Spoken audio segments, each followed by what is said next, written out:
Welcome to a new edition of the Neon Jazz interview series with drummer Stich Wynston and saxophonist Richard Underhil of Toronto's iconic music group, the Shuffle Demons.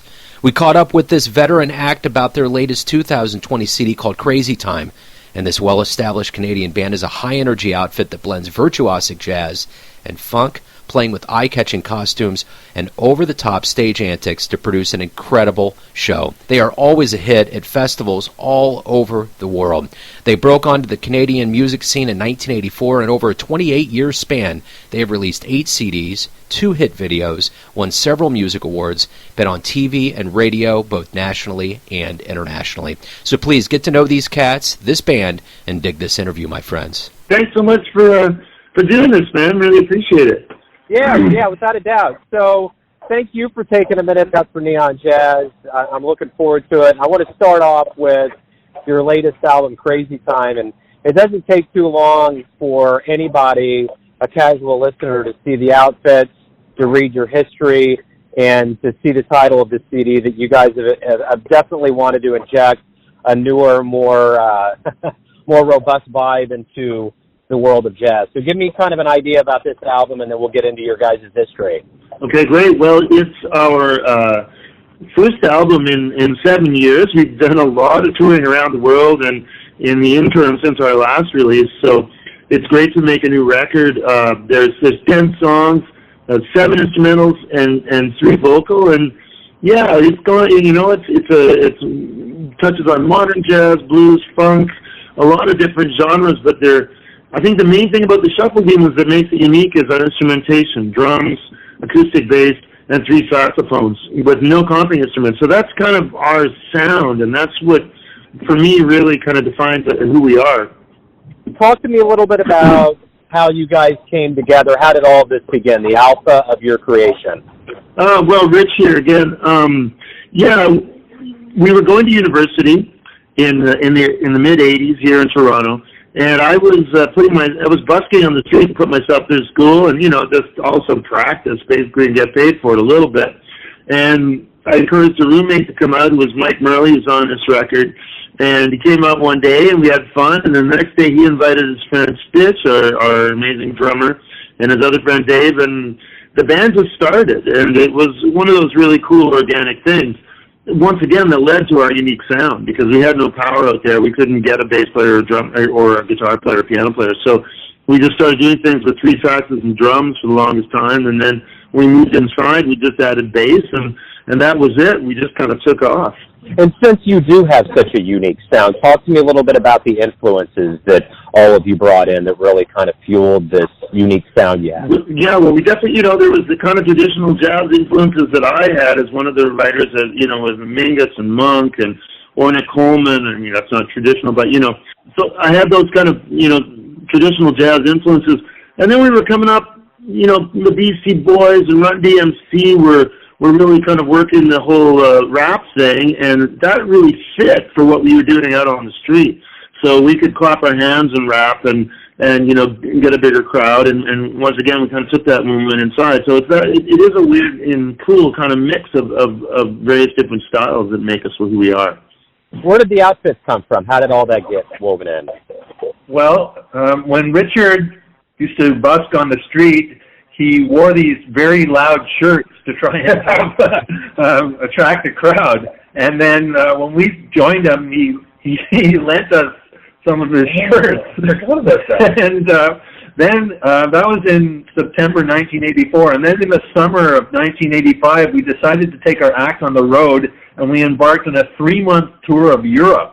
And our first stop was Paris. And the very first place that we played was in front of the George Pompidou Center, and there was this African tailor named Gimme who saw us playing, and he came up to us and he said, "Man, you guys got to get some more happening, outfits." So he actually designed some African clothes for us, and we just kept expanding on it from there.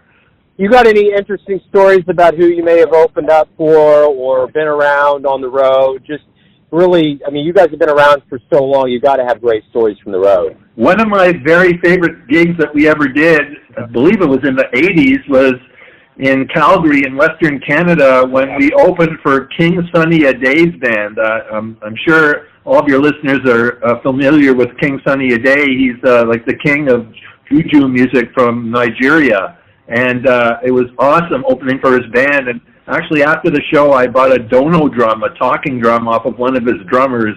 And I didn't know how to play it, so I ruined it very quickly. Well, you know, one of the other influences that I forgot to mention was Sun Ra, who I saw in New York when I was 17 at a place called the Squat Theater, which was really cool. You know, this wild place and just surrounded with Sun Ra's music and the costumes and everything. So we did another thing out west. I think that was in Calgary, and we kind of exchanged greetings. I think Sun Ra had seen us, or we were just finishing a show, so we were hanging out, and Sun Ra's band was there. We kind of exchanged greetings, so it was really like we felt like we were the distant grandchildren somehow of Sun Ra, and it was cool to be acknowledged by him and see him, because it's so wild to see one of his performances. Really great. So you guys have been together 28 plus years, 8 CDs, videos, awards, all kinds of things. What's been the most surprising thing that happened to you? Whether it was a crowd you didn't expect, an award you got, what really kind of knocked you all off your rocker? I mean, one thing that was surprising to us was, when we started doing our thing in 1984, Much Music, which was the Canadian version of MTV, just started to, come into its genesis, and they were looking for Canadian content, and there we were. So we made a couple of videos that actually started getting heavy rotation on Much Music, and it was really crazy that, this very unusual band, playing a mix of sort of funk and avant-garde jazz, got heavy rotation on Much Music, and that really kind of put us on the map musically.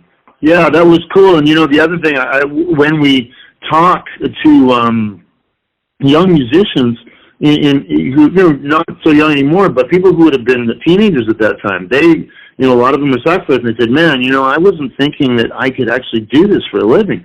But then I saw you crazy guys jumping around on Much Music and playing some music that I really thought was cool and challenging, and I pursued it. So it was cool. This was before YouTube, before you could look up, Jim Hall and find some amazing stuff, or any of the newer people who play, So it was a really kind of watershed moment for a lot of musicians here in Canada, and that kind of makes us proud.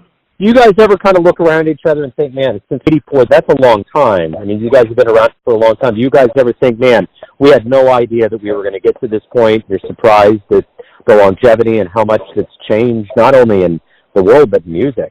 Yeah, absolutely. I mean, for me, coming out of school, it was a thing that I just wanted to try and make happen, and I actually didn't finish my university because I really wanted to jump on it, and at the time I was doing all the promo and booking and stuff, so I guess innately I knew that you really don't get that many opportunities as a musician to be part of something that's just not the life and success and also the sort of feeling that we had as a band. We all really liked each other as people and got along really well, and we played great together. So when you have that feeling, you really want to jump on it. So I worked really hard at the beginning to establish the roots, and yeah, we had no idea it would continue this long, but you know what? I wouldn't make another choice. I'm really happy with it. So do you think the world of music that you guys entered into is better off today after all of these years than when you entered in? I mean, it depends what you mean. In terms of the consumer, you have all these wonderful choices at your fingertips, and that maybe is better as a consumer. And I know I meet with a lot of the younger musicians, some of them who are in our band, like Matt Lagan, who's only 24, coming along, and they've had, this exposure to all these wonderful artists. The other thing is, on the positive side, it's much easier to try and get contact with promoters and agents and such, and media like you through the internet. That's made it a lot easier. On the other hand, because everyone can get in touch with people, it's gotten to be a really crowded field. When I was sending out packages in the day, if I took that effort and spent that money, someone might look at it. So that way, it has become actually a little tougher, even though it's easier to do.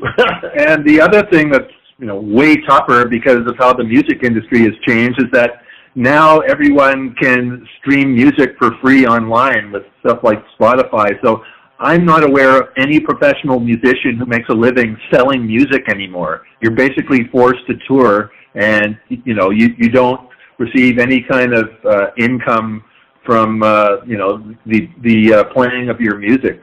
We weren't buying houses with CD sales in the past, but it did certainly help a bit more than it does now. So yeah, things change. I think maybe at some point the streaming thing, if you can learn how to figure it out, I think it will provide a better income than it might be doing now for people. But it is. I think we are at a bit of a turning point. What's the future of the band? You going to leave this behind for your kids? How long? What do you guys see as the future? Well, we're going to keep putting out records and videos and do it as long as we can, I think. We don't have kids, so we're not a couple. We don't have kids. My wife and I don't have kids. Sid doesn't have kids.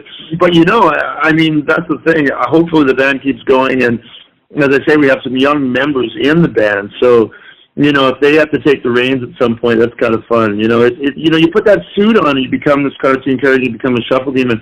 It allows you to take chances that you may not take as a musician in a normal situation. So that's, to me, what kind of makes it a little bit transcendent. You kind of get in character, and then you can do all these things. You give yourself the liberty to do that. So the band can definitely outlive us, and who knows? So everyone out there is going to have a perception of you based on your image and your music and all of that. But all of you in the band know kind of what you are as a nucleus before you get up on stage, when you practice, in those moments that no one sees. So everyone has a perception, but your band. Who are the Shuffle Demons? Tell me who you guys are. Well, I think first and foremost, we're dedicated players, steeped in the jazz tradition, but wanting to push it forward and bring our own sound to it. Then beyond that, I think it's something that hopefully shows people that once again there's a transcendent thing to having a band, that it's not just a bunch of people thrown together for a session or for a gig, that the ability to create and work off of each other and be together in a situation can make for some interesting music. When I talk about the suits, it is a bit of an eye catcher, and I know it can be off-putting for some people, but I encourage people to look behind that, and then you'll see some pretty cool music. Right on. That's a great answer. Great way to wrap everything up. Gentlemen, thank you for taking a minute out on behalf of the band to talk about your work, your large body of work, and decades of getting after it. And I'm looking forward to putting you guys on the show, man. I appreciate it. Thank you. Thank you so much for your support, man. It really helps, and it feels great to have that. And I would just like to say, I would be remiss if I didn't say, with Super Bowl 54 coming up, go Chiefs! Yeah, oh man, you just made my day. Thanks, Joe. Appreciate it, man. All the best. Thanks for listening and tuning in to another Neon Jazz interview, where we give you a bit of insight into the finest cats in Toronto, Kansas City, and spots all over the world. And thanks to Stich and Richard for their time and cool on behalf of the Shuffle Demons. If you want to hear more interviews, go to Famous Interviews with Joe Domino on the iTunes Store. Visit Neon Jazz at youtube.com, and for everything Neon Jazz all the time, go to the neonjazz.blogspot.com. Until next time, enjoy the jazz, my friends.